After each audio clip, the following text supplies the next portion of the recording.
Survey of ইন্ডিয়ার বোর্ডটা এখানে আছে ঠিকই, কিন্তু মন্দিরের কোনো সংস্কার নেই। মন্দির আগাছায় পুরো ভরে গেছে।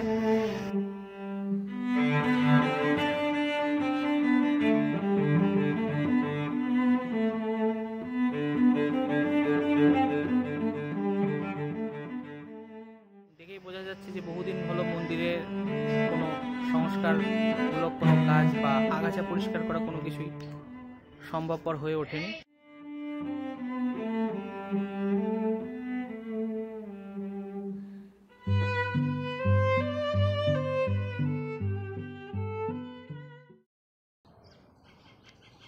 যেখানে দেখিবে ছাই উড়াইয়া দেখো তাই, পাইলেও পাইতে পারো অমূল্য রতন। বাংলার আনাচে কানাচে অলিতে গলিতে এমনই অমূল্য রতন লোকচক্ষুর অন্তরালে পড়ে রয়েছে, আর সেগুলি ধীরে ধীরে কালের গর্ভে বিলীন হতে বসেছে।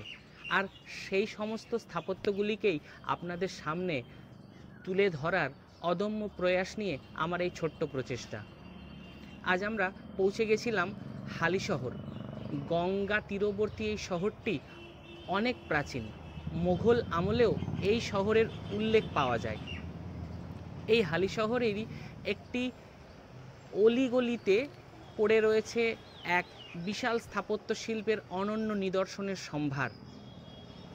মন্দিরটির নাম নন্দকিশোর মন্দির, যার বেশিরভাগ অংশই ইতিমধ্যে বিলীন হয়ে গেছে, আর যেটুকু অংশ অবশিষ্ট আছে সেটুকুকেও আষ্টে পৃষ্ঠে বেঁধে ফেলেছে গাছপালা। আজ আপনাদের নিয়ে যাব সেই নন্দকিশোর মন্দিরে। হালিশহর পুরসভার খুব কাছেই রয়েছে বরেন্দ্রগলি, আর এই বরেন্দ্রগলি দিয়ে প্রবেশ করে কিছুটা সামনে এগোতেই দেখতে পেলাম এই মন্দিরগুলিকে। এটি আদতপক্ষে নন্দকিশোর মন্দির, তবে মন্দির বললে বোধহয় একটু ভুল হবে। এটা আদতে একটি মন্দির কমপ্লেক্স। একই মন্দির চত্বরে রয়েছে চারটি সুবিশাল এবং প্রাচীন মন্দির। অনেক ইতিহাসের সাক্ষী হালিশহরের দর্শনীয় স্থানগুলির মধ্যে এটি অন্যতম একটি আকর্ষণ। কিন্তু বছরের পর বছর ধরে এই মন্দির কমপ্লেক্সটি রয়ে গেছে লোকচক্ষুর অন্তরালে, আর তার ফলে যথেষ্ট রক্ষণাবেক্ষণের অভাব রয়েছে। আর ফলশ্রুতিতে মন্দিরগুলিকে ঘিরে ধরেছে আগাছা এবং বড় বড় পরগাছা। 1743 খ্রিস্টাব্দে এই অঞ্চলের জমিদার মদন গোপাল রায় এই মন্দিরগুলি নির্মাণ করিয়েছিলেন। এই মন্দির চত্বরে প্রবেশ করবার মাত্র একটি রাস্তা রয়েছে, এবং সেটাই বেরোনোর রাস্তা। মন্দির চত্বরে প্রবেশ করেই আপনারা বাঁ হাতে যে প্রথম মন্দিরটিকে দেখতে পাবেন সেটি হলো নন্দকিশোর মন্দির। কিন্তু নন্দকিশোর মন্দিরের সঙ্গে আরও তিনটি মন্দিরের অস্তিত্ব এখানে রয়েছে। মন্দিরগুলি আদতে শিব মন্দির। মন্দির চত্বরে ইতিউতি মন্দিরের ভগ্নাবশেষ ছড়িয়ে ছিটিয়ে পড়ে রয়েছে। সাথে রয়েছে একটি তুলসী মন্দিরও, তবে দেখে মনে হলো তুলসী মন্দিরটি অনেক পরে বানানো। মন্দিরের এই অবস্থা দেখে সত্যি আপনাদের চোখে জল চলে আসবে।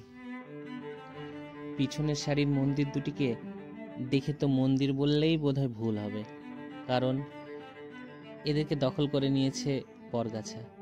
এখন আপনারা যে মন্দিরটি দেখতে পাচ্ছেন এটি নন্দকিশোর মন্দির, তবে দেখুন গাছপালা মন্দিরটির কি অবস্থা করেছে, কিভাবে আষ্টেপৃষ্ঠে বেঁধে রেখেছে। নন্দকিশোর মন্দিরটিতে পোড়ামাটির অনন্য সুন্দর নিদর্শন ফুটে উঠেছে। এখানে রামায়ণের বিভিন্ন চিত্র সুদক্ষ শিল্পীদের দ্বারা ফুটিয়ে তোলা হয়েছিল। এছাড়াও নানা রকম জ্যামিতিক নকশা ইত্যাদির প্রমাণ রয়েছে।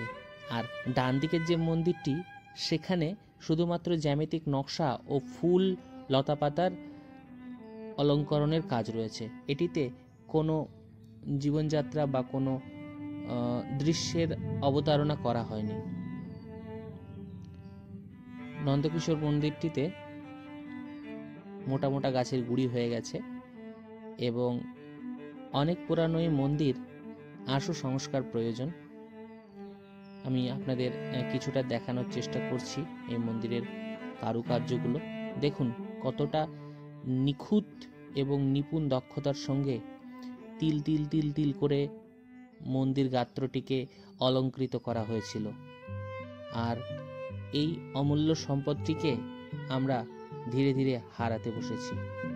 পিছনের মন্দির দুটি তো বিলীন হয়েই গেছে প্রায়, কিন্তু সামনের সারিতে থাকা এই মন্দির দুটিকে আমাদের যে কোনো মূল্যে বাঁচাতেই হবে। পশ্চিমবঙ্গ প্রত্নতত্ত্ব দপ্তর মন্দির দুটিকে উল্লেখযোগ্য প্রাচীন পুরাকীর্তি বলে তাদের বিজ্ঞপ্তি বসিয়ে গেছে এখানে, কিন্তু শুধুমাত্র বিজ্ঞপ্তিতে কোনো কাজ হবে বলে আমার মনে হয় না। সেই সাথে সরকারেরও সদিচ্ছা থাকতে হবে মন্দির দুটিকে বাঁচানোর। সেই সঙ্গে সঙ্গে এই চত্বরটিকে সাজিয়ে গুছিয়ে তার যতটা সম্ভব আগের রূপ দেওয়া যায় সেই ব্যবস্থা সরকারকে নিতে হবে। বোর্ডটা এখানে আছে ঠিকই, কিন্তু মন্দিরের কোনো সংস্কার নেই। মন্দির আগাছায় পুরো ভরে গেছে এবং দেখেই বোঝা যাচ্ছে যে বহুদিন হলো মন্দিরের কোনো সংস্কারমূলক কোনো কাজ বা আগাছা পরিষ্কার করা কোনো কিছুই সম্ভবপর হয়ে ওঠেনি। তার ফলে অত্যন্ত জরাজীর্ণ অবস্থায় মন্দিরগুলি এখানে পড়ে রয়েছে। এর মধ্যে দুটো মন্দির আপনারা দেখতে পাচ্ছেন যে একটু বোঝা যাচ্ছে, আর বাকি দুটো একদম ভেঙে পড়েছে এবং জঙ্গল গ্রাস করে নিয়েছে মন্দির দুটোকে। তো আশু সংস্কার না হলে মন্দিরগুলিকে বাঁচানো খুবই অসম্ভব ব্যাপার হয়ে পড়েছে এবং সেই সঙ্গে কয়েক শত বছরের প্রাচীন ইতিহাস ধীরে ধীরে মুছে যেতে বসেছে।